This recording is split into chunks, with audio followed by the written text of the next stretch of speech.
There's a phrase in Asia called same but different. At first glance, things look very similar to what we see in the West. When you look deeper, they're very different indeed. China has this in spades. It's the world's worst kept secret that China creates the biggest opportunity for Western, or actually any brand, for growth. Whether you're selling fizz in the can or goop in the jar, China has been the important market for you. After all, it has been growing 8% year on year for as long as I can remember. Western media in particular loves to portray China as an emerging economy, one with huge social and economic challenges for its population. Now don't get me wrong, there are big issues in China. Pollution being one, and two, there's millions of people who are living off $1 or $2 a day. But this Western view and this Western media view of China is just one side of the story, what's really happening in modern China right now. So let's talk some numbers.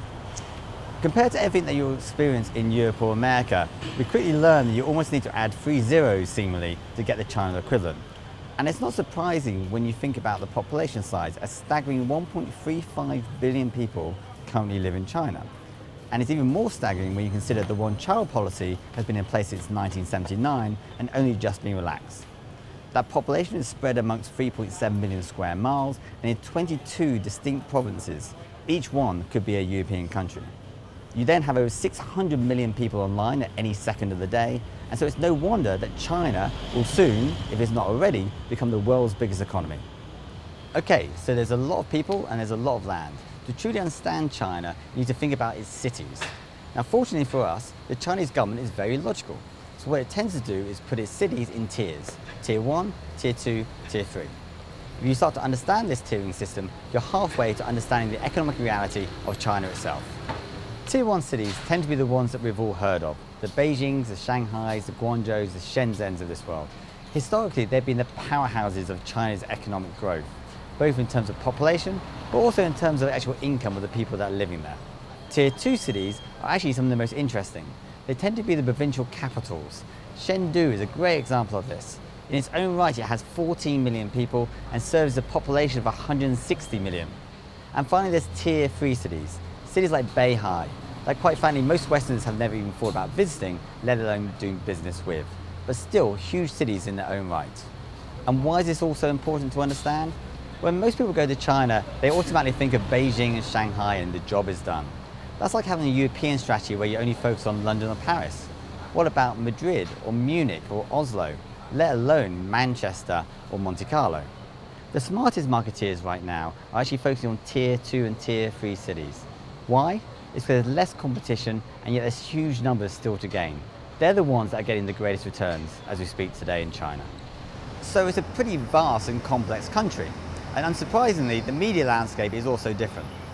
It is the one place on planet Earth that the Silicon Valley kings do not dominate. You will never hear a Chinese person talking about Googling something or updating their Facebook status. Mainly because of the Chinese restrictions by the government, it's the Silicon Dragons that dominate the marketplace. The two biggest players being Tencent and Alibaba. In a market so vast with a relatively cheap labour force, it's not unsurprising to see the pace of change that happens in China. As a rule of thumb, things happen quicker, almost 2 or 3 times quicker than we see in the West. Take for example Weibo. Only 12 months ago it was the #1 social platform, the Twitter equivalent of China. 12 months later, it's struggling. It may be hard to swallow, but the West has a lot to learn from China. The pace at which China brands and businesses micro-innovate is something the West could learn from, and they'll be more successful as a result. So this may seem quite overwhelming. Like anything worth doing properly, the key is local knowledge and local research. Your best laid global plans may seem right to you, but I can guarantee they probably won't work in China, or if they are working, they'll probably be ignored by the local team. So the best 2 bits of advice I was ever given when moving to China or working with the Chinese teams was 1, listen with 2 ears and speak with 1 mouth, and 2, build from the ground up rather than the top down. Just following these 2 basic simple ideas, you're more likely to create some work that's very effective rather than something that looks great for your show reel back in the US or Europe.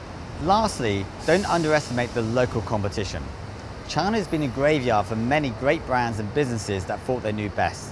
You may have heard of Xiaomi, the mobile handset manufacturer that's taking on Samsung in its own game. You may have heard of Hisense that now has 1/3 of its revenues coming out of China and is really heading towards Europe right now. And of course Lenovo, that actually acquired IBM's PC division and now is basically playing against the big guys like the Apples and the Dells of this world in their backyard. So to summarize, 1.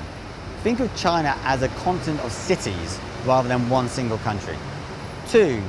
Build your business and your ideas from the ground up rather than the top down. And 3. Look over your shoulder. Now actually look in front of you, because the Chinese brands are coming, they're coming to Europe and they're coming to America now. In the next episode, we're going to explore the wonderful world of social and mobile and how that is changing in the Asia landscape.